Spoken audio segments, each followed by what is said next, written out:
Entonces, Albanidia Morín, el título de ponencia es La novela del dictador entre la historia y el poder. Alba es licenciada y máster en Derecho por la Universidad Nacional Autónoma de México.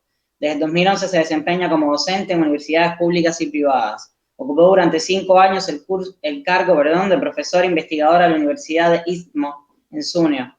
Ha sido ponente en diversos foros nacionales y actualmente cursa el 3er año del doctorado en Ciencias Jurídicas de la Universidad Autónoma de Querétaro. Alba, bienvenida. Buenas tardes. Buenas tardes. Ok, espero no tener ya problemas de conexión. Para comenzar, quisiera agradecer la invitación y la oportunidad de estar aquí compartiendo con ustedes esta tarde. Bueno, el título de mi ponencia, como ya lo ha señalado Adrián, es La novela del dictador entre la historia y el poder. Esta temática ha sido uno de los temas que he abordado durante los últimos 3 años del doctorado como parte de mi trabajo de recepción doctoral. Básicamente, en esta sesión trataré de vincular cómo la literatura nos permite un espacio de reflexión para afrontar problemáticas de las sociedades actuales. En este caso, la novela del dictador, si bien la crítica literaria actualmente la reconoce como un subgénero literario, si nos adentramos al estudio de la misma, se convierte un poco un tema nubuloso, digámoslo así. ¿Por qué? Bueno, pues porque no existe un corpus teórico uniforme que advierta las características y particularidades de este subgénero que la crítica ha denominado la novela del dictador. ¿Por qué? Bueno, porque muchos teóricos y críticos literarios reconocen características contrarias, entonces no existe un corpus uniforme que advierta dichas características. Sin embargo, o a pesar de ello, desde finales del siglo XIX, 3 escritos fundamentales han marcado, digamos, el parteaguas para la conformación o la configuración de este subgénero. Esos escritos, si bien no son novelas como tal, a excepción de uno, me estoy refiriendo a Facundo, Civilización o Barbarie, también al Matadero y a Amalia. Sin embargo, bueno, Amalia se considera como la primera novela, o críticos literarios como Adriana Sandoval la consideran como la primera novela, digamos, fundadora del subgénero en cuestión. Bueno, a pesar de ello, o independientemente de ello, desde mediados del siglo XX, con la publicación casi simultánea de 3 obras literarias, que es El otoño del patriarca, El recurso del método y Yo el Supremo, se advierte una multiplicidad de análisis críticos que comienzan a generar teorías y propuestas de análisis a este tipo de novelas, que es su característica fundamental o las características fundamentales que encuentran en ellas, bueno, son la crítica al poder dictatorial o a los regímenes autoritarios de la región. Independientemente, repito, de que no exista un corpus teórico uniforme, la literatura, ese tipo de novela, digamos, que pertenece a este subgénero o que la mayor parte de los críticos consideran que pertenece a este subgénero, permite advertir ciertas problemáticas presentes en la historia de América Latina, particularmente con las dictaduras, pero no únicamente. Entonces, ¿qué es lo que recogen las novelas o cuál es la importancia? ¿Qué es lo que encontramos en muchas obras literarias pertenecientes a este subgénero?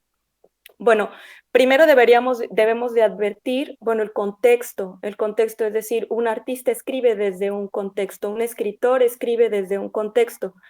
En un texto de Manuel Escorza, un texto inédito titulado Literatura, primer territorio libre de América, este autor destaca la importancia que la palabra ha tomado en la historia de los pueblos latinoamericanos. De esta manera, recoge cómo la conquista, la dominación, produjo el silencio de los pueblos, entonces, de los pueblos en América Latina. Frente a todas estas circunstancias, la palabra constituyó, dice Scorza, el refugio, ¿no? La palabra se constituye en refugio para los vencidos, pues es a partir de ella que se pueden atacar las estructuras del poder.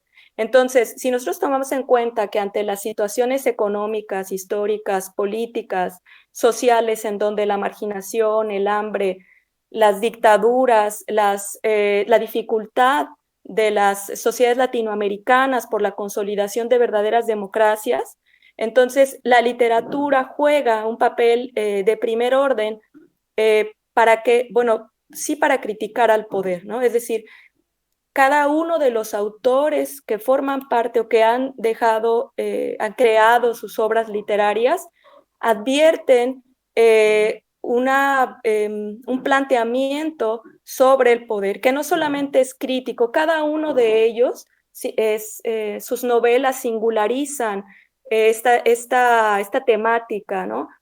Por ejemplo, en Yo el Supremo de Augusto Roa Bastos, que es uno de los ejemplos más notorios de este vínculo, de este puente que se ha llevado a cabo entre la historia, la literatura y el poder.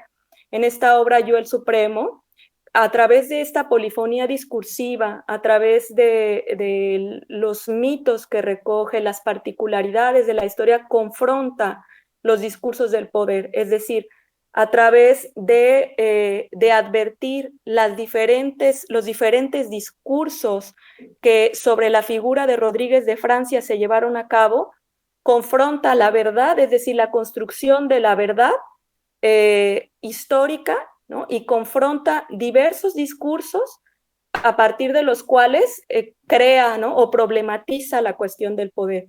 Y es que, por ejemplo, la cuestión del poder, ¿no? Ha sido una de las temáticas más recurrentes en la historia de las letras en el continente, precisamente, bueno, por los rasgos contextuales que hace un momento señalé. Entonces, esta novela del dictador, o la novela del dictador, este subgénero, permite la construcción de un puente a través del cual, es decir, juega un papel trascendental el literato para, digámoslo de esta forma, asomarse a los juegos del poder en la región y además advertir las problemáticas presentes de las sociedades latinoamericanas. Por ejemplo, el tema de las dictaduras, que es el tema fundamental de la novela El dictador, aparece en casi la mayor parte de las obras, ya sea como un contexto dictatorial o a través de la conciencia o la figura del dictador como tal. Nosotros sabemos que las dictaduras han jugado un papel a nivel mundial, ha sido una cuestión constante y recurrente. Sin embargo, en América Latina ha sido una de las regiones más golpeadas por estos regímenes dictatoriales y se advierte una particularidad, es decir, la novela del dictador surge desde finales del siglo XIX y algunos críticos advierten en El señor presidente de principios del siglo XX, la novela fundadora de este subgénero, se advierte que después del recrudecimiento o ante el recrudecimiento de las dictaduras de mediados del siglo XX, también en la novela del dictador también aparecen una serie de novelas que advierten, ¿qué cosas advierten? Bueno, advierten diferentes cosas. En principio, por ejemplo, recogen la inestabilidad de los pueblos, es decir, la inestabilidad política en la que las naciones, o a partir de las cuales las naciones se abren o se da la oportunidad, digámoslo así, de la presencia de caudillos y dictadores, es decir, las sociedades en América Latina después de las guerras de independencia presentan procesos de inestabilidad política, presentan caos, se presentan una serie de circunstancias que favorecen la aparición de estas dictaduras, en principio como aparición de caudillos y posteriormente a partir de estos hombres de orden o los dictadores, digámoslo así. Hay esta circunstancia, ¿no? Esta circunstancia entre la historia, lo que presenta la historia de los pueblos en América Latina y Además, la historia de la configuración del subgénero literario permite advertir la importancia y la importancia que las dictaduras han jugado para la construcción de las naciones en nuestro continente.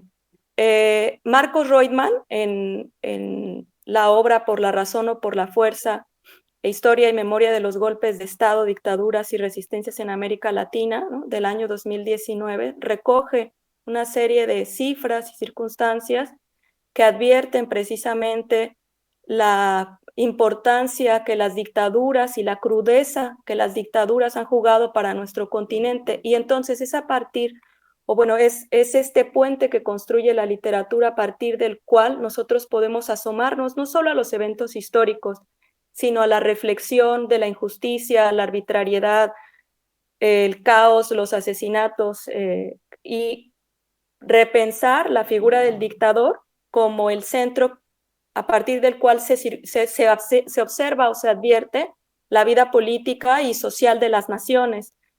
A partir de este refugio que nos dice Manuel Escorza, el literato deja ver la parte más cruda, digámoslo así, y la parte más real de las dictaduras y de las temáticas del poder.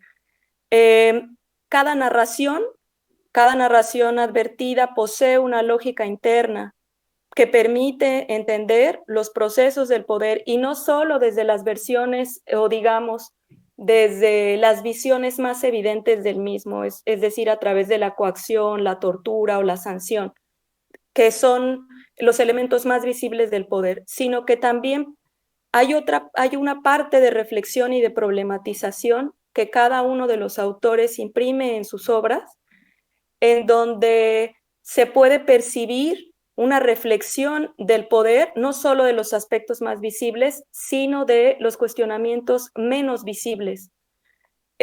Menos visibles que permiten identificar cuáles son los problemas de las sociedades actuales o a qué se está enfrentando las sociedades latinoamericanas actuales. En el caso de algunas obras como Yo el Supremo, como el discurso como el Otoño del Patriarca, perdón, o el recurso del método, se advierte o se identifica claramente la conciencia del dictador, es decir, desde la literatura se plasma una serie o se recogen una serie de elementos y particularidades que se pueden advertir de la vida y biografía de ciertos dictadores en la región. En esa tesitura, ¿no?, la novela del dictador se convierte en una forma no solamente de crítica hacia el poder y no solamente recoge ciertos aspectos de la historia de América Latina, sino que la novela del dictador también, a través de ella se pueden advertir fenómenos presentes, se identifica la complejidad de los procesos sociales y políticos a los que nos enfrentamos, y también la sombra que constituye la figura del dictador para las realidades democráticas actuales o la construcción de la democracia. Históricamente, las sociedades latinoamericanas han tenido problemas, se han presentado problemas con estos hombres de orden o estos hombres que surgieron también bajo el apoyo de las potencias extranjeras como los Estados Unidos, que ante el caos y la incertidumbre, ¿no?, se pronunciaron o establecieron regímenes apoyados por ellos, bueno, por intereses geopolíticos, ¿no? Entonces, la importancia, perdón, de la novela del dictador radica no solo en la comprensión la comprensión de la historia latinoamericana, sino que también advierte los cuestionamientos del poder y sus juegos, porque en la historia de América Latina el poder ha jugado una de las temáticas centrales de la narrativa, que bueno, que es importante o que es necesario volver a tomar esas obras y también volver a leer a los críticos, porque también se ha transformado el estudio de la novela del dictador, se ha transformado y ha cambiado el contexto histórico, político, social. Sin embargo, se advierte, ¿no?, una identidad en América Latina a partir de la novela del dictador, y también este subgénero permite acercarnos a las cuestiones más relevantes e importantes que actualmente están jugando las cuestiones del poder, ¿no? Entonces, bueno, pues con eso yo terminaría esta participación agradeciendo la invitación, y bueno, quedo a las órdenes.